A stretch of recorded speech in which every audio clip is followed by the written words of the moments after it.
Jen Costello joins us, Global Chief Strategy Officer at TBWA Worldwide. Jen, thank you so much. Very timely report that you've produced here as we all ponder the strength that we've seen from some of these big Chinese brands, LABUBU, Miniso, BYD, Vivo, Honor, PopMart, and what they're doing in particular that has redefined this notion of made in China to brands in China. What have you found about the strategy and success of these Chinese brands?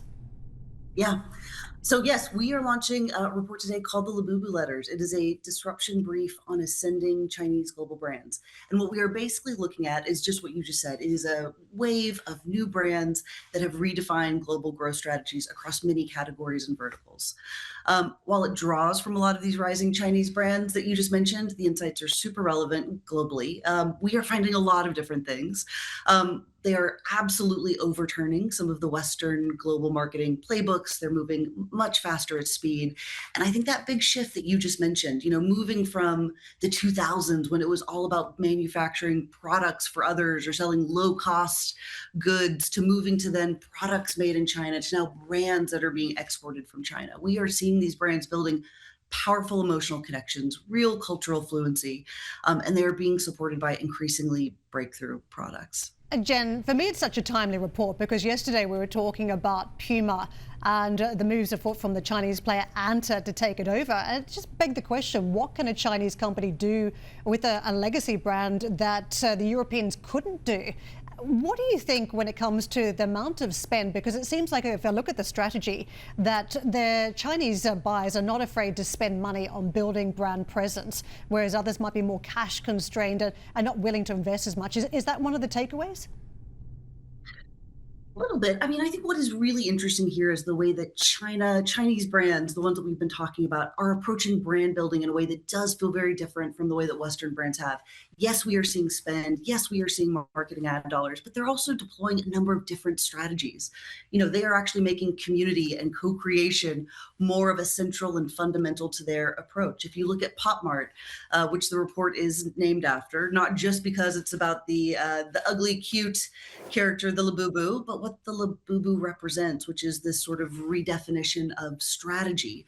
They've nurtured a collector community. They've built direct relationships with consumers without letting a retail point of view or a retail intermediary get between them and their consumers. So I think that direct consumer relationship and redefining economies. Again, you can see the surprise economy, the blind box. Dealing with PopMart is a little bit of a emotional roller coaster because you never know what toy or IP you're going to get. And so I think that by re-engineering some of the things that consumers think that they know about how they're going to deal with an automaker or a retailer, that's how they're actually engendering sort of the love and cultural fluency that we are quite excited to report on. Jen, a couple of points. They're both demographic. One, the world's not getting any bigger in terms of the Western populations and certainly not in terms of the Chinese population as well. Two, coming out of COVID, great book by someone you may be aware of, Sean Rain. He wrote a book called The Split as well, talking about as Chinese consumers come out of COVID and coming out of their economic malaise, they're just not going to be buying as much stuff. They're going to be actually having more experiences. But just those two combined trends spell, for me, a problem for the Western products, the Western consumer products companies. Great, China's coming out the rails. It seems unambiguous. Your conversation with Karen, yeah, absolutely, it's happening.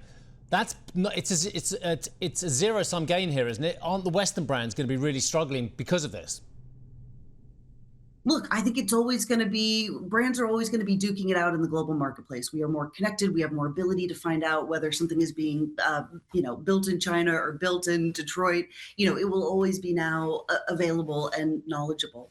I think what we ought to be thinking about, if you are a Western marketer, if you are a Western brand, I think what is most interesting, and certainly for TBWA as the disruption company, we are looking at this sort of disruptive mindset. There is a sort of paradigm-defying attitude to so many of these brands, a bit of a why not? These are not old brands. Jen. Some of these are just barely decades old. They don't really have heritage, but they are more obsessed with solving problems than they are with talking about either where they're from or how long they've been around. Sure. So I think that in some ways is more the lesson for a Western marketer. But yeah, I mean, you are right. They're going to need to conquest from each other, no doubt. Look, the greatest brands in the world tend to have been US-led in many ways, the Levi's, the Coca-Colas, the Fords of this world. But you talk about duking out. It was always Western brand versus Western brand. duking it out around the world to see who's going to become the dominant one. You know, you see it in far-flung African countries, whatever, you see whether they're drinking Coke or Pepsi, what have you.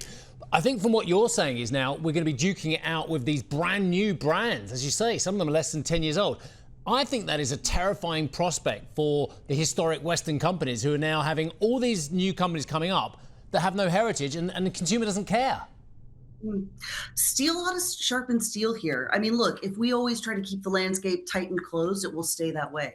I think we're going to see Chinese brands bringing new energy, new acceptance, new norms to categories.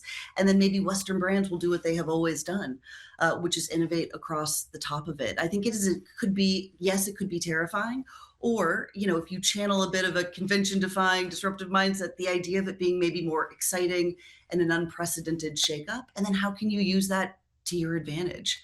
Because for me, maybe the question is not as much, you know, how they're gonna disrupt Western markets.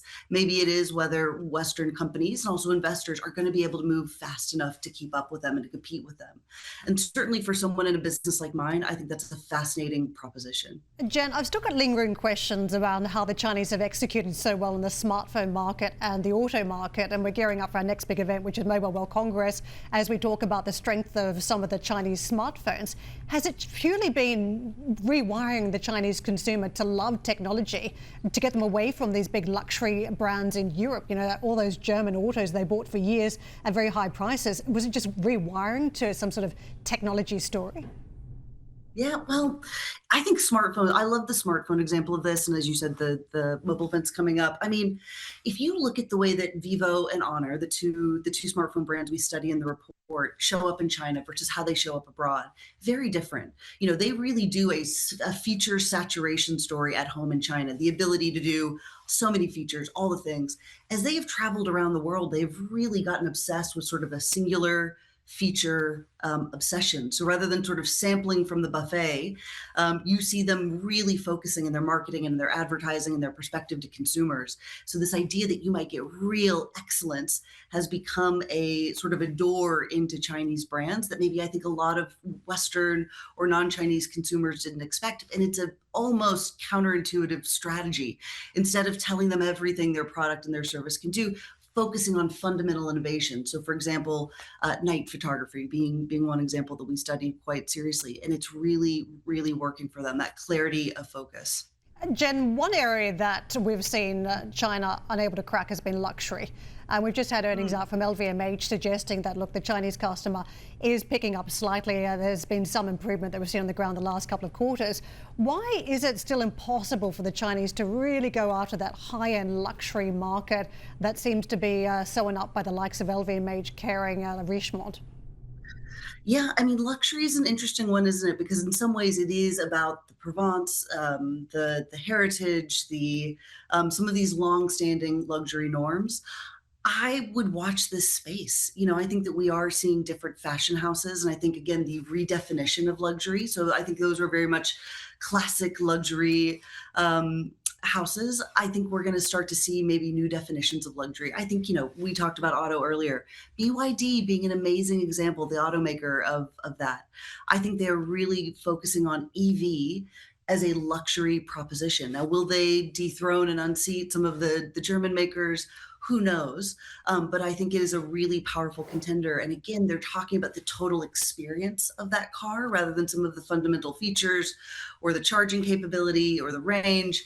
And so that is a real luxury behavior applied to maybe an unconventional category. Jen, thank you very much for joining us and bringing us the report. To Jen Costello with us, Global Chief Strategy Officer, TBWA Worldwide.